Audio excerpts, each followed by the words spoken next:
नमस्कार साथियों, स्वागत है आप सभी का एक बार फिर से जीएस फाउंडेशन यूट्यूब चैनल पर। दोस्तों, इस चैनल पर आपको रोटेशन वाइज वीडियो उपलब्ध कराई जाती है जो history, geography, polity, economics, science और सामान्य ज्ञान से संबंधित होती है। तो इसी क्रम में आज हम लोग करने वाले हैं साइंस की क्लास। इसमें हम लोग करने वाले हैं 25 MCQ। इसके साथ आपको मिलेगा फुल एक्सप्लेनेशन। किस एग्जाम के लिए ये सेशन बनाया गया है? तो ये सभी एग्जाम के लिए बनाया गया है दोस्तों। चाहे आप SSC, railway, state PSC, CDS, NDA, UPSC, SI, PGT या फिर आप किसी भी कॉम्पिटिटिव एग्जाम की तैयारी कर रहे हैं दोस्तों, इस सभी के लिए काफ़ी इंपॉर्टेंट रहने वाला है दोस्तों। इसके साथ जो एक्सप्लेनेशन दिया जाएगा वो काफ़ी मेहनत से तैयार की जाती है। तो रिक्वेस्ट है कि एक कलम कॉपी साथ लेके बैठिएगा और जो मैं फैक्ट दूंगा उन सभी फैक्टों को आपको करना क्या है, नोट करते जाना है। क्लियर दोस्तों? चलिए शुरुआत कर लेते हैं सेशन की। लेकिन सेशन में जाने से पहले दोस्तों एक बार फिर से रिक्वेस्ट है कि लिंक को कॉपी कीजिए और दोस्तों के साथ शेयर कर दीजिए। ठीक है, चलिए शुरुआत कर लेते हैं यहाँ पर सेशन की। सेशन का पहला सवाल आपके स्क्रीन पर क्या कहता है दोस्तों? कहता है कि आजकल सड़कों पर रोशनी के लिए प्रायः पीले लैंपों का प्रयोग किया जाता है। उन लैंपों में निम्न में से किस गैस का प्रयोग किया जाता है? आंसर कीजिएगा जरा।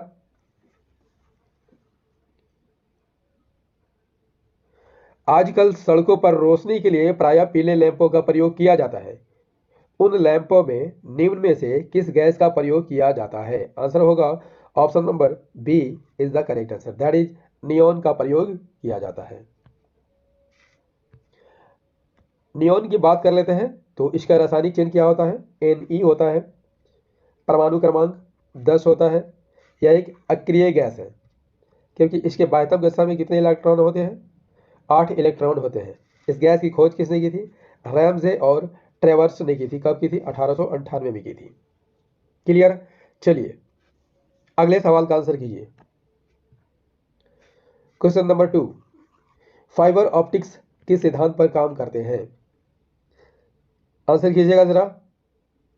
फाइबर ऑप्टिक्स किस सिद्धांत पर कार्य करते हैं? Option number C is the correct answer, that is पूर्ण आंतरिक परावर्तन के सिद्धांत पर कार्य करते हैं। दोस्तों यहाँ पूर्ण आंतरिक परावर्तन को काफी अच्छे ढंग से समझेंगे। तो आपको करना कुछ नहीं है, ध्यान से सुनना है और समझना है। ठीक है, चित्र यहाँ पर दिए गए हैं, चित्र की सहायता से काफी हम लोग अच्छे ढंग से समझेंगे। दोस्तों यहाँ पर लिखता है कि जब प्रकाश किरण सघन माध्यम से विरल माध्यम में जाती है, जब प्रकाश की किरण सघन माध्यम से विरल माध्यम में जाती है तो वह अविलंब से क्या होती है? दूर हट जाती है। इसमें सघन माध्यम में बनने वाला कोण क्या है? आई है, जो कि आपतन कोण है, और विरल माध्यम में बनने वाला कोण आर है, जो कि अपवर्तन कोण है। क्लियर दोस्तों? यदि आपतन कोण को बढ़ाया जाता है तो साथ साथ अपवर्तन कोण का मान भी बढ़ता जाता है। तब एक ऐसी स्थिति आ जाती है जब परावर्तन कोण का मान 90 डिग्री हो जाता है। कितना हो जाता है? 90 डिग्री हो जाता है। तब आपतन कोण को क्या कहा जाता है? क्रांतिक कोण कहा जाता है। क्या कहा जाता है? क्रांतिक कोण कहा जाता है। यदि आपतन कोण का मान क्रांतिक कोण से ज्यादा हो जाए, क्या हो जाए? ज्यादा हो जाए, तो पूरा प्रकाश सघन माध्यम में ही परावर्तित हो जाता है। क्या हो जाता है? सघन माध्यम में ही परावर्तित हो जाता है। इसे ही क्या कहा जाता है दोस्तों? पूर्ण आंतरिक परावर्तन कहा जाता है। आशा करता हूं कि चीजें समझ में आ गई होगी। यदि चीजें समझ में आ गई है तो सेशन को एक बार से लाइक जरूर कर दीजिएगा। चलिए क्वेश्चन नंबर 3 का आंसर कीजिए। तुल्यकालिक उपग्रह के परिक्रमण की अवधि कितनी होती है? आंसर कीजिएगा जरा। तुल्यकालिक उपग्रह के परिक्रमण की अवधि कितनी होती है? Option number C is the correct answer, that is 24 घंटे होती है। ऐसा उपग्रह जो 36,000 किलोमीटर की ऊंचाई पर स्थित होते हैं क्या कहलाता है? भू स्थिर उपग्रह कहलाते हैं। यह पृथ्वी का चक्कर कितने घंटे में लगाता है? 24 घंटे में लगाता है। भू-स्थिर उपग्रह का कक्षीय वेग यदि आपसे पूछ ले कितना होता है, लगभग 3.08 किलोमीटर प्रति सेकेंड होती है। क्लियर। चलिए अगले सवाल का आंसर कीजिए दोस्तों। क्वेश्चन नंबर 4 क्या कहता है? क्वेश्चन नंबर 4 क्या कहता है दोस्तों? ध्यान से पढ़िएगा, आंसर कीजिएगा। निम्नलिखित में से कौन सा सर्वोत्तम विद्युत चालक है? निम्नलिखित में कौन सा सर्वोत्तम विद्युत चालक है? आंसर कीजिएगा जरा। कौन सा सर्वोत्तम विद्युत चालक है? Option number D is the correct answer, that is चांदी। चांदी एक चमकीली और बहुमूल्य धातु होती है, आप सभी जानते होंगे दोस्तों। इसकी परमाणु क्रमांक कितना होता है, यानी प्रोटॉन की संख्या कितनी होती है? 47 होती है। परमाणु द्रव्यमान 107.9 होता है, जो कि तन्य धातु है। उपयोग क्या में किया जाता है? आभूषण बनाने में इसका उपयोग किया जाता है। क्वेश्चन नंबर 5 का आंसर कीजिए। प्रकाश वर्ष निम्नलिखित में से किसका मात्रक होता है? प्रकाश वर्ष किसका मात्रक होता है? आंसर कीजिएगा जरा, काफी इंपॉर्टेंट सवाल है दोस्तों। प्रकाश वर्ष निम्नलिखित में किसका मात्रक होता है? Option number C is the correct answer, that is खगोलीय दूरी का मात्रक होता है। प्रकाश वर्ष किसे कहा जाता है? प्रकाश द्वारा निर्वात में एक वर्ष में तय की गई दूरी को क्या कहा जाता है दोस्तों? प्रकाश वर्ष कहा जाता है। एक प्रकाश वर्ष कितना किलोमीटर के बराबर होता है? 9.46 इंटू 10⁻12 किलोमीटर के बराबर होता है। दूरी का सबसे बड़ा मात्रक यदि आपसे पूछ लिया जाए क्या होता है? पारसेक होता है। और एक पारसेक कितने प्रकाश वर्ष के बराबर होता है? 3.26 प्रकाश वर्ष के बराबर होता है। क्लियर। चलिए अगले सवाल का आंसर कीजिए दोस्तों। क्वेश्चन नंबर 6 का आंसर कीजिएगा जरा। क्या कहता है क्वेश्चन नंबर 6? रेडियो एक्टिविता की खोज किसने की थी? रेडियो एक्टिविता की खोज किसने की थी? आंसर कीजिएगा जरा।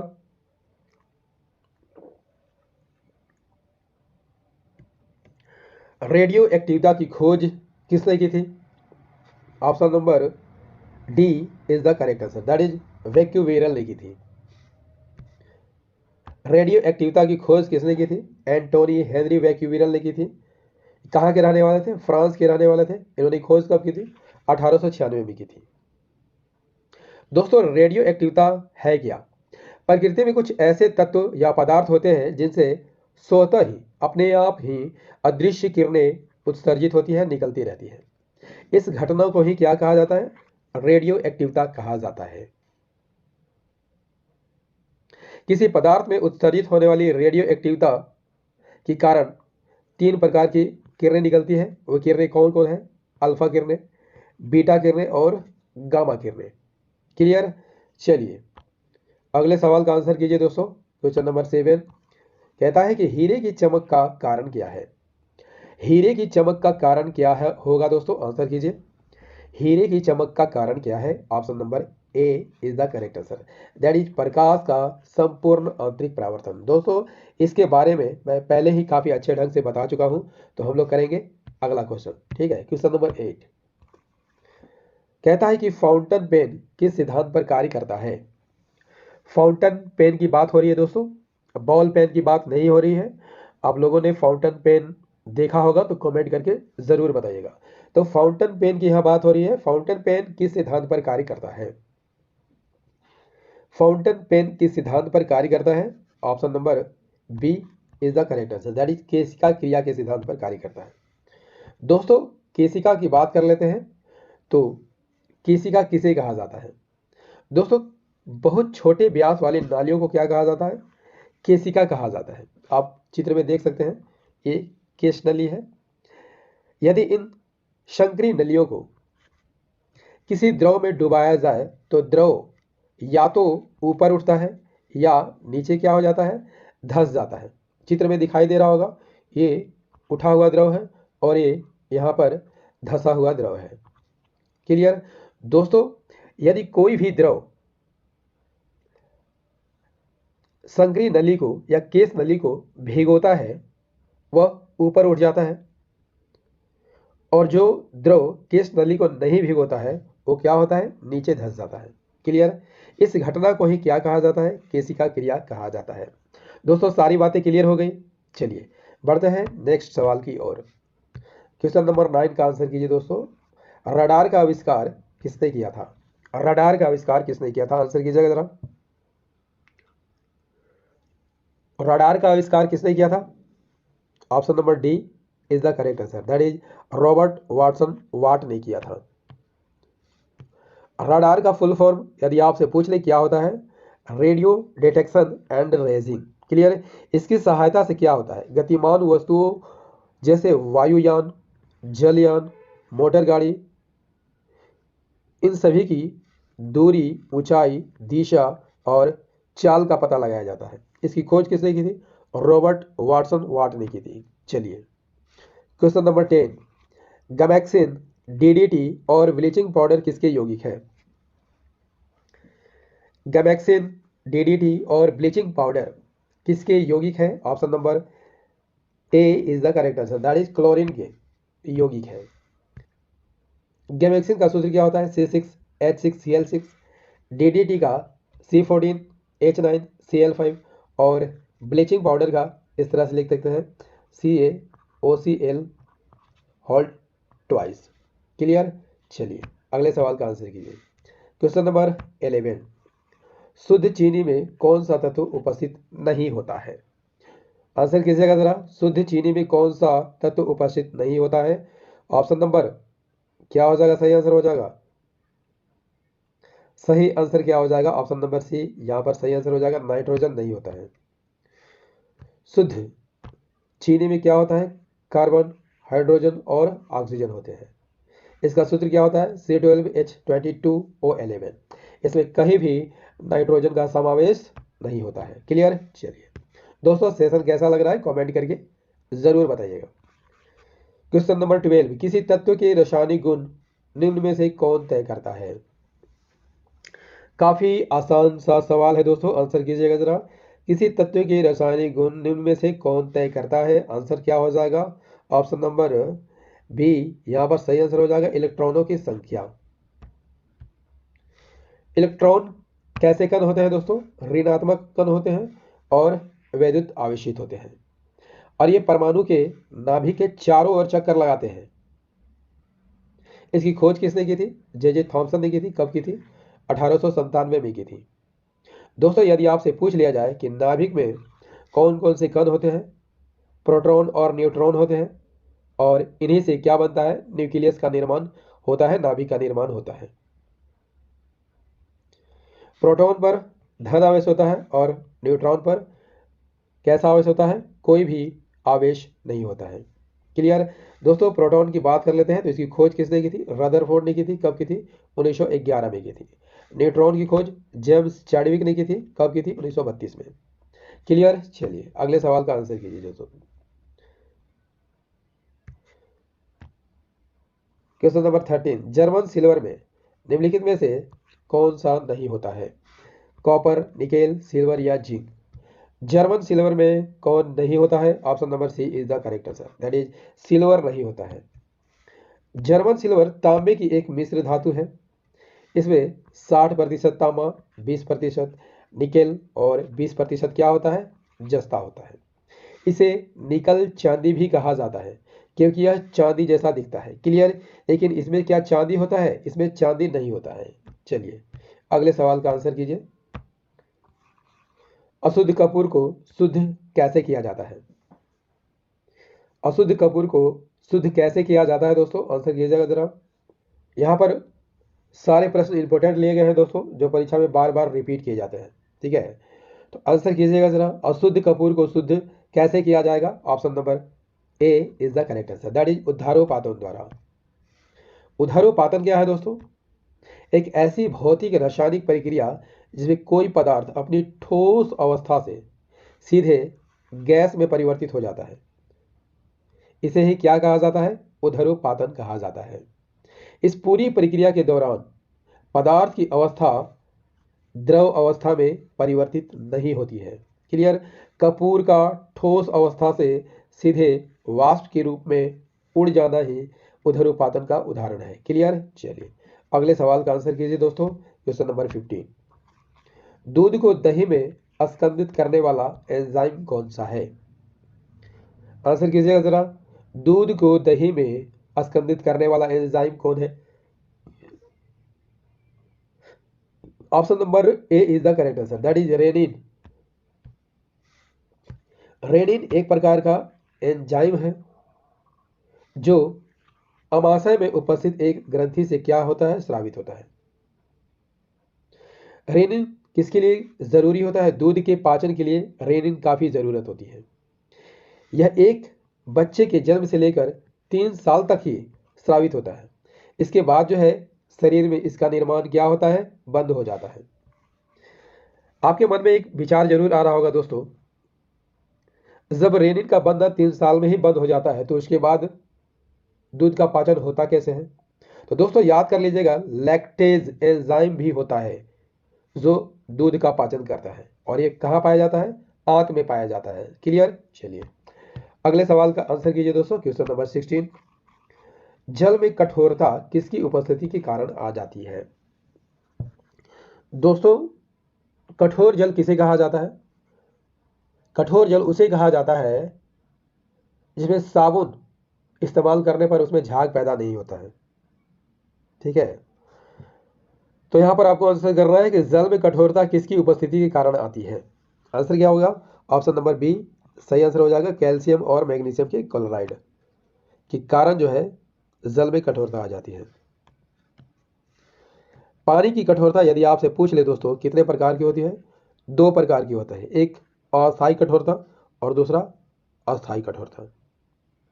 दोस्तों पानी में अस्थायी कठोरता किसके कारण होती है? पानी में मैग्नीशियम और कैल्शियम कार्बोनेट की मौजूदगी पानी को क्या करती है? अस्थायी रूप से कठोर बना देती है। इसे दूर करने का उपाय क्या है?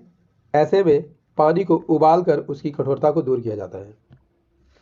दोस्तों पानी की अस्थायी कठोरता की बात कर लेते हैं, तो जब मैग्नीशियम और कैल्शियम के क्लोराइड और सल्फाइड जल में मौजूद होते हैं तब जल कैसा होता है? अस्थायी कठोर हो जाता है, क्योंकि इस कठोरता को उबालने से भी दूर नहीं किया जा सकता है। चलिए अगले सवाल का आंसर कीजिए।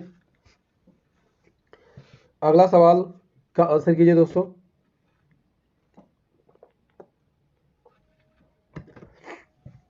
कहता है कि पेट्रोल की स्फोटक रोधी गुणवत्ता बढ़ाने के लिए निम्न में से किसे इस्तेमाल किया जाता है?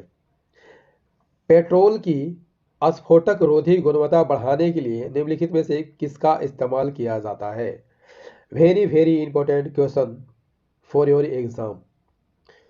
पेट्रोल की स्फोटक रोधी गुणवत्ता बढ़ाने के लिए निम्नलिखित में किसका इस्तेमाल किया जाता है? Option number B is the correct answer, that is tetra ethyl lead का प्रयोग किया जाता है। टेट्रा एथिल लेड का सूत्र क्या होता है? PbC2H5 का होल 4। इसे किस रसायन शास्त्री ने संश्लेषित किया था? कार्ल जैकब लॉविंग ने। दोस्तों क्या होता है, जब पेट्रोल में टेट्रा इथाइल लेड मिला दिया जाता है तो पेट्रोल के दहन से जो आवाज पैदा होती है वो क्या होती है? कम हो जाती है। क्लियर? चलिए अगले सवाल का आंसर कीजिए दोस्तों, क्वेश्चन नंबर 18। सूर्य की ऊर्जा का मुख्य कारण क्या है? सूर्य की ऊर्जा का मुख्य कारण क्या है? आंसर कीजिएगा जरा। सूर्य की ऊर्जा का मुख्य कारण क्या है? Option number D is the correct answer, that is नाभिकीय संलयन। दोस्तों नाभिकीय संलयन क्या है? जब दो हल्के नाभिक या दो से अधिक हल्के नाभिक संयुक्त होकर क्या होकर जुड़कर संयुक्त होकर एक भारी नाभिक की रचना करते हैं तो इस प्रक्रिया को क्या कहा जाता है? नाभिकीय संलयन कहा जाता है। चित्र में आपको दिखाई दे रहा होगा दोस्तों, 2 हल्के नाभिक है, कौन कौन? ड्यूटेरियम और ट्राइटियम। जब ये मिलकर एक बड़े नाभिक का निर्माण करता है तो क्या बनाता है? हीलियम बनता है और न्यूट्रॉन मुक्त होता है। क्लियर? नाभिकीय संलयन के फलस्वरूप जिस नाभिक का निर्माण होता है दोस्तों उसका द्रव्यमान संलयन में भाग लेने वाले दोनों नाभिकों के सम्मिलित द्रव्यमान से क्या होता है? कम होता है। यानी इसका द्रव्यमान जो है क्या होगा? कम होगा। और द्रव्यमान में यह कमी किस कारण होती है? क्योंकि ऊर्जा में रूपांतरित हो जाती है। द्रव्यमान किस में रूपांतरित हो जाती है? ऊर्जा में रूपांतरित हो जाती है। क्लियर? चलिए अगले सवाल का आंसर कीजिए दोस्तों। सेशन कैसा लग रहा है कमेंट करके जरूर बताइएगा। यदि सेशन पसंद आ रहा हो तो सेशन को लाइक कर दीजिएगा, दोस्तों के साथ शेयर कर दीजिएगा, और यदि आप भी इस चैनल पर नए हैं तो चैनल को सब्सक्राइब कर लीजिएगा, बेल आइकन को जरूर प्रेस कर लीजिएगा। ठीक है, चलिए अगले सवाल का आंसर कीजिए दोस्तों। क्वेश्चन नंबर 19, सिरके यानी विनीगर का मुख्य अंग क्या होता है? सिरके का मुख्य अंग क्या होगा? Option number C is the correct answer, that is acetic acid. Acidic acid का सूत्र क्या होता है? CH3COOH। इसे एथेनोइक अम्ल भी कहा जाता है। यह एक कार्बनिक अम्ल है। इसकी वजह से सिरका में खट्टा स्वाद और तीखी खुशबू आ जाती है। चलिए अगले सवाल का आंसर कीजिए दोस्तों। क्वेश्चन नंबर 20, चुकंदर के किस भाग को से शक्कर प्राप्त की जाती है? चुकंदर के किस भाग से शक्कर प्राप्त की जाती है? आंसर क्या होगा? आंसर कीजिए फटाफट। चुकंदर के किस भाग से शक्कर प्राप्त हो जाती है? Option number B is the correct answer, that is जड़ से। चुकंदर एक मूसला जड़ वाली वनस्पति है।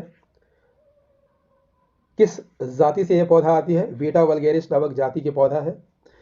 मूसला जड़ कैसी होती है? हल्की मीठी होती है। और रंग कैसा होता है? लाल, जामुनी, पीला और श्वेत रंग का भी होता है। क्लियर? चलिए अगले सवाल का आंसर कीजिए दोस्तों। क्वेश्चन नंबर 21, क्या कहता है? कच्चे फल को पकाने के लिए जिस गैस का प्रयोग होता है वह कौन सा है? कच्चे फलों को पकाने के लिए जिस गैस का प्रयोग होता है वह कौन सा है?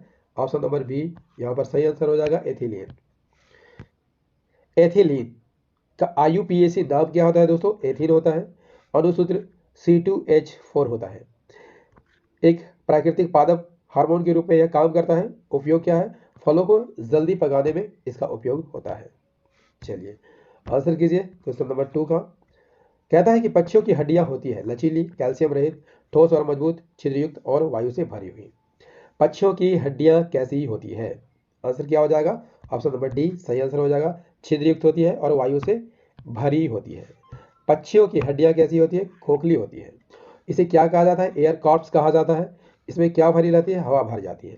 यही कारण है कि पक्षियां जो है गुरुत्वाकर्षण के प्रभाव से कुछ मात्रा में मुक्त हो जाते हैं और आसानी से उड़ान भर पाते हैं। क्लियर? चलिए अगले सवाल का आंसर कीजिए। 23, किस तत्व की कमी से घेंघा रोग हो जाता है? आंसर कीजिए फटाफट।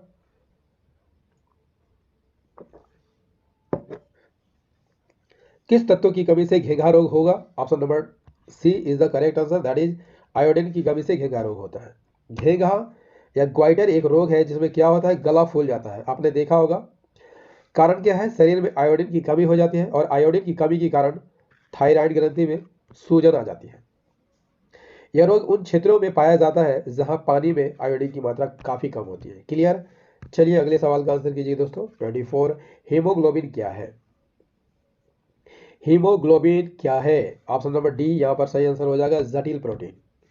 हीमोग्लोबिन जटिल प्रोटीन यानी धातु प्रोटीन है। कहाँ पर पाया जाता है? लाल रक्त कोशिकाओं में। इसका कार्य क्या है? ऑक्सीजन का परिवहन करना इसका प्रमुख कार्य है। हीमोग्लोबिन में कमी होने के कारण शरीर में क्या होता है? खून की मात्रा घट जाती है जिसके कारण एनीमिया का खतरा बढ़ जाता है। चलिए क्वेश्चन नंबर 25 का आंसर कीजिए। हृदय का ऊपरी कोष्ठ और नीचे का कोष्ठ क्रमशः क्या कहलाता है? तो ऊपर का कोष्ठ क्या कहलाता है दोस्तों? आलिंद कहा जाता है। आलिंद कहा जाता है।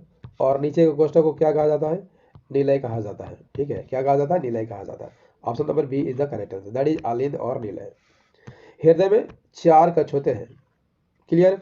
2 ऊपरी कक्ष होते हैं जिनमें दायां और बायां आलिंद कहा जाता है, चित्र में दिखाई दे रहा होगा। 2 निचली कक्ष भी होते हैं जिन्हें दायां और बायां निलय कहा जाता है। दोस्तों साइंस का ये सेशन आपको कैसा लगा कमेंट करके जरूर बताइएगा।